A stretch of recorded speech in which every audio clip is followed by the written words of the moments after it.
Oh, I love it. What a great sport. It's tough and no one knows more about it than Victoria Roller Derby All-Stars captain Lauren Foote joins us this morning. Hey, Lauren. Hi, thanks for having me. Hey, I remember going back and watching the American version, which was seriously competitive and tough and elbows being thrown around everywhere. Has the sport changed a bit since that version?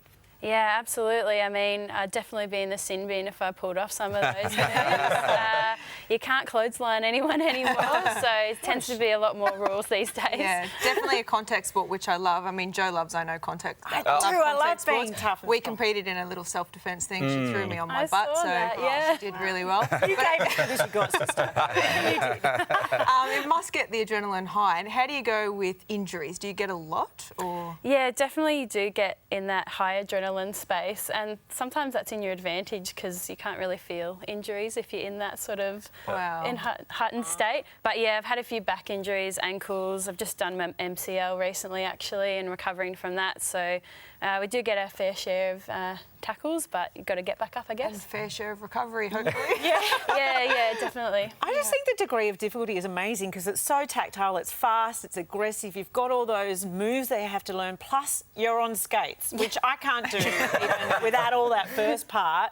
So tell us about all the different parts of the sport to make it up. Yeah, so like you said, running around and playing rugby is hard enough. Imagine doing that on roller skates. So that's kind of how we equate the sport sometimes. So you've got to learn how to roller skate, learn how to stop, which tends to be pretty hard. That's the scary part. I don't know about you, I remember always running into the ferry wall at the roller skating rink when I was a kid. That was the way to stop. So after that, we teach you how to hit each other, and then from there, get into the... Is it a race? Like, are you supposed to get around the rink but stop each other? Is that the name of the game? Yeah, so you kind of got two rugby scrums, and they're the blockers, and they sort of hang out hitting each other, and then you got two players with stars on their helmets, and they're the jammers. So every lap you get as a jammer, you get a point for every opposing blocker that you pass. The more laps you get, the more points you get. And you said you started because you watched Drew Barrymore's film Whip It, which I love. Yeah. Tell us how much of an accurate representation the movie is to the real thing. Oh, look, I think they're pretty... Because I didn't see any, midriffs or...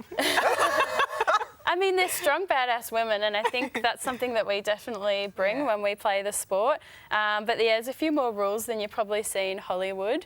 But yeah, I didn't even believe the sport was real, so I kind of had to Google it and saw that they had like a grand final coming up the next night. So I thought, oh, I'll be a first aider, and I had no idea what I got myself into. Trying to take people back together all night, going, what is this? Amazing. So, but there's got to be a lot of entertainment factor as well. Is that part of the name of the game? Yeah, like a few years ago, we tried to step away from that spectacle side of things and kind of put sport over spectacle. Yeah. But I absolutely think you can have both. You've got some players that have names like Scald Eagle, and she's got amazing face paint. And then I see little girls dressing up like her, wanting to see their heroes play sport. So you have to have that component of it that people want to come watch, but also you can just have amazing athleticism at the same time.